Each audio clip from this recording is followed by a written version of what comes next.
जिंदगी केवल सांस चलने भर का नाम नहीं है, बल्कि यह स्वयं को समझने और निरंतर बेहतर बनाने की यात्रा है। हम सभी जीवन में अनेक भूमिकाएं निभाते हैं, मसलन माता पिता, बेटा बेटी, रिश्तेदार, मित्र, कर्मचारी या समाज का एक सदस्य। मगर सच यह भी है कि इन भूमिकाओं को निभाते निभाते कई बार हम स्वयं से दूर हो जाते हैं। ऐसे में आत्मचिंतन हमें अपने भीतर लौटने का अवसर देता है। आत्मचिंतन का अर्थ अपनी दृष्टि से अपने पक्ष में तर्क जुटाना नहीं है, बल्कि यह अपने विचारों, भावनाओं, निर्णयों और व्यवहार का निष्पक्ष अवलोकन करना है।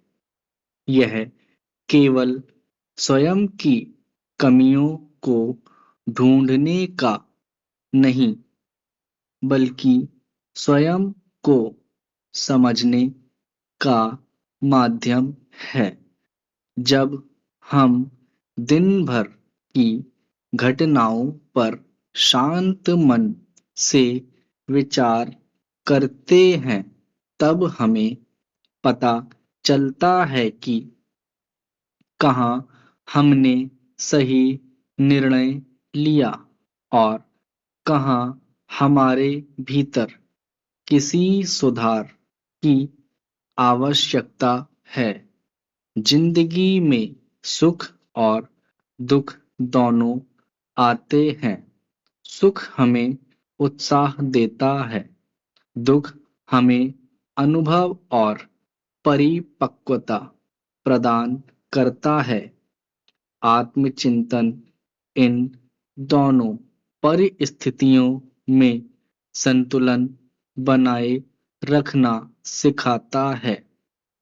यह सिखाता है कि सफलता पर अहंकार न करें और असफलता में निराश न हों। हर घटना जीवन का पाठ है, जिसे समझना और उससे सीखना ही आत्मचिंतन का उद्देश्य है। आज के भाग-दौड़ भरे जीवन में लोग बाहरी उपलब्धियों के पीछे भागते हैं, लेकिन आंतरिक शक्ति की उपेक्षा करते हैं। भौतिक सुख सुविधाएं आवश्यक हैं, लेकिन मन की शांति के बिना उनका आनंद अधूरा है। आत्मचिंतन हमें अपने वास्तविक लक्ष्य, मूल्यों और प्राथमिकताओं को पहचानने में सहायता करता है। जब व्यक्ति स्वयं को जान लेता है, तब वह दूसरों को भी बेहतर ढंग से समझ पाता है। दरअसल आत्मचिंतन का सबसे बड़ा लाभ यह है कि यह हमें परिस्थितियों का दास बनने के बजाय उनका स्वामी बनाता है।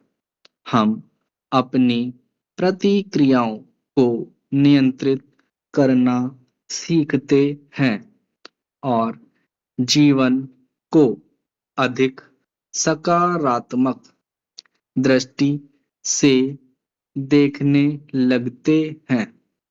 धीरे-धीरे हमारे भीतर धैर्य, सहनशीलता और आत्मविश्वास का विकास होता है।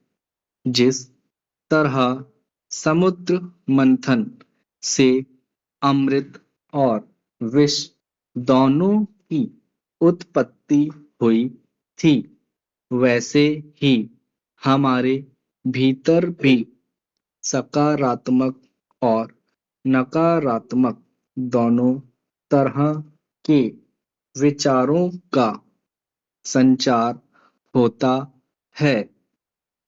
उन सकारात्मक और नकारात्मक विचारों से खुद को समृद्ध कर विश्लेषण करते हुए सकारात्मक कार्य करना ही जीवन का श्रेष्ठ मार्ग है, श्रेष्ठता है। आत्मचिंतन स्वयं से मिलने की क्रिया है जो मनुष्य जीवन को सफल बनाने में सहायक है। एक निरंतर बहने वाली नदी की तरह जिंदगी में कभी शांत जल होता है तो कभी तेज धाराएं।